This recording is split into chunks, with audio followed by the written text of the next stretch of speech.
Hi guys, welcome back to the channel. In today's video we're going to be dropping the BMW down low with some inexpensive coilover springs. I'm super excited about it. I've never done a coilover swap before on a car, so I'm really excited to doing it. I think the results are going to be awesome. The reason why I'm doing it is because this car's shock absorbers need replacing, and this coilover kit was so inexpensive. It only cost a couple of bucks more than just buying some replacement shocks, and now you've got the added benefit of setting the height on this BMW. So let me show you what the kit looks like and what it consists of. Okay, so here's the kit. This is what the box looks like. Super inexpensive, but apparently it comes with everything you need. It comes with a set of wrenches and a complete set of springs and shocks. Let me just show you. I've got the front McPherson strut with spring and shock all complete, and with the adjustment over here. And apparently this is just a bolt-on kit, so it'll fit on the e36. It comes with the double springs for a softer ride and also the stiffer one.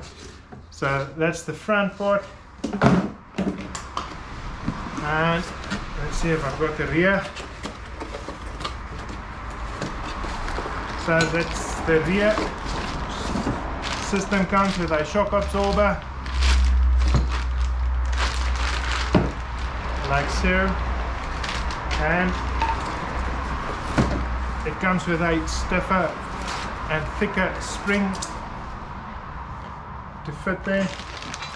And this is what the adjuster looks like that you install, and you can adjust the height of your spring. So I don't know how it's going to work. Like I said, I haven't done it before, but I'm excited to give it a go. So what I'm going to do first, I'm going to take off the wheels, and then I'm going to take off the old shocks and springs and replace them with the new ones. And also, whilst I've got the wheels off, I think I'm going to be reconditioning them a little bit so that they can look better to suit the rest of the car. So let's give it a go.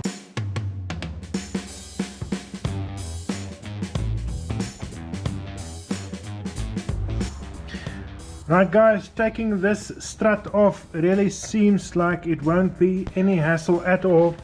On top I've got these 3 bolts or nuts. It seems like they're 13mm nuts, and then here at the bottom it looks like I've only got this one molten nut here, and 2, one on this side and one on the other side of this shock absorber. And if I loosen them, I think this whole strut's gonna come off. I just need to take off these wires that goes to the brakes and also this brake line, but I think it's just gonna unclip over there. And I think by doing that I'll be able to take this whole strut assembly out completely and replace it. I've also gone ahead and removed this rubber bushing on this control arm because it was really bad. So this is what the old one looks like. It completely tore loose, and I got a new one for both sides. So I'm just going to be pressing this one out, put a new one in there and pop it back in there whilst I'm busy working on this strut. So let's do it.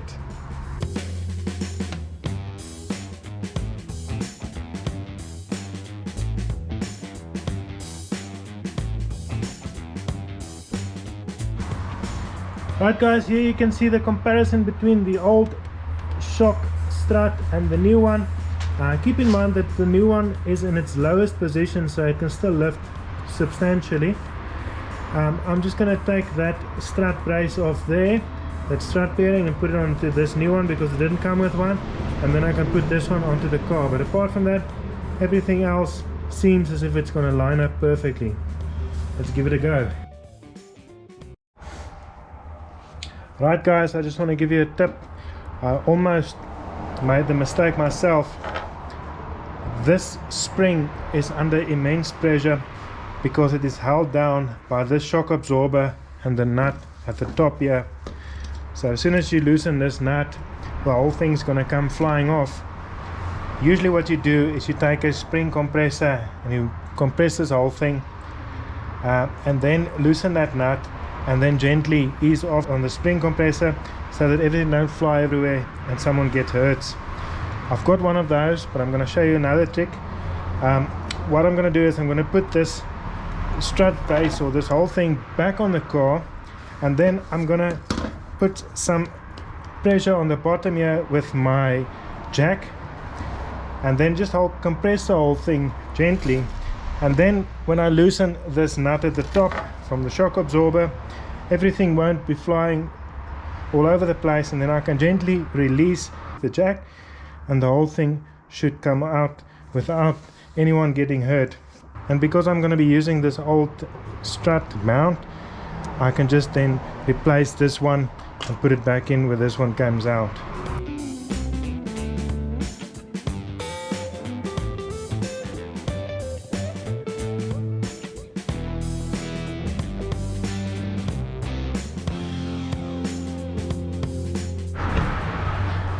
So guys, you see, this is how much under pressure these springs were. It actually had to move from there to there before it released its pressure. So if you loosen that nut without securing the spring, it can really become very detrimental. So remember that this thing is always under pressure, so try and relieve the pressure of the springs before loosening that nut. Alright, let's install this one.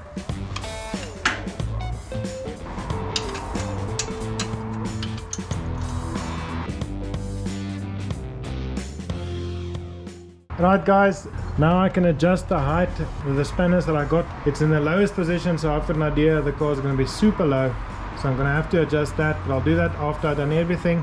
So what I'm going to do now is I'm just going to be replacing this little bush over here with the old one, and then I'm done with this wheel and I can continue to the other ones. I'm going to do the back now, so let's see how that goes.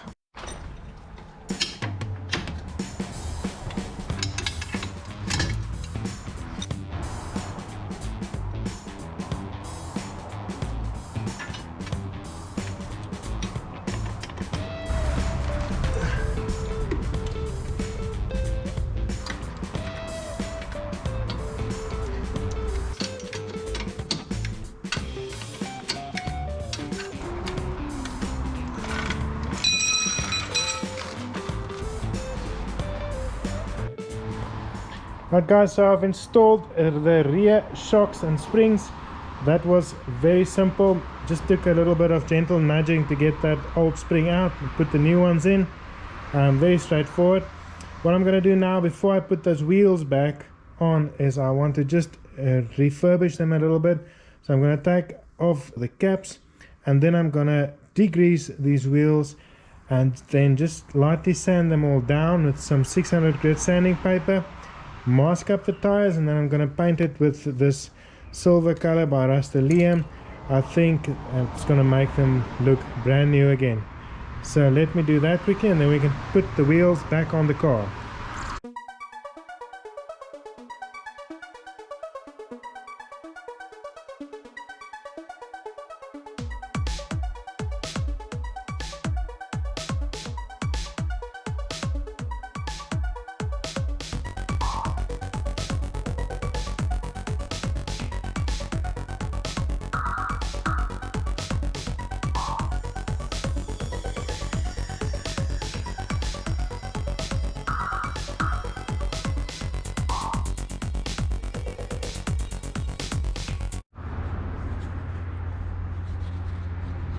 Damn it. Come on.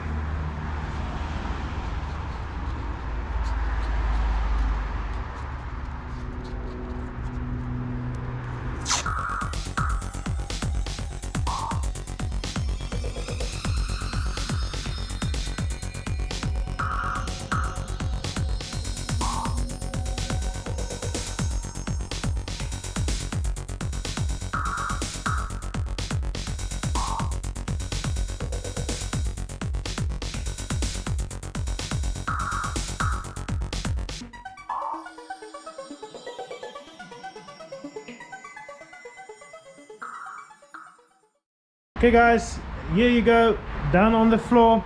Like I said, it's in its lowest position, but unfortunately it is a little bit impractical, especially on our roads. I see that it has dropped down by about 75 millimeters, which is approximately 3 inches in the front and 50 millimeters at the back, which is 2 inches at the back. So I'm gonna lift it about an inch in the front and the rear, which is about 25 millimeters front and back, and then I'm gonna see how that clearance looks over there. I think it just needs to lift a little bit. I've got about 120 millimeter clearance at the bottom, which is not bad, but I think if I lift it that much, the stance is gonna be much better, and also it's gonna be nicer for me to drive and get over speed humps and stuff like that. So let's do it and see how it looks.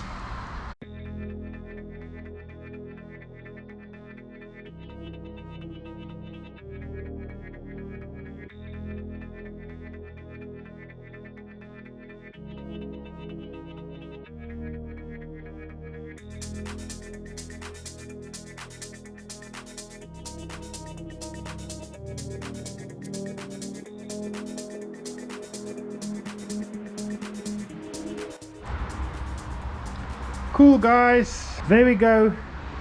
We've installed these coilovers and it's looking snazzy.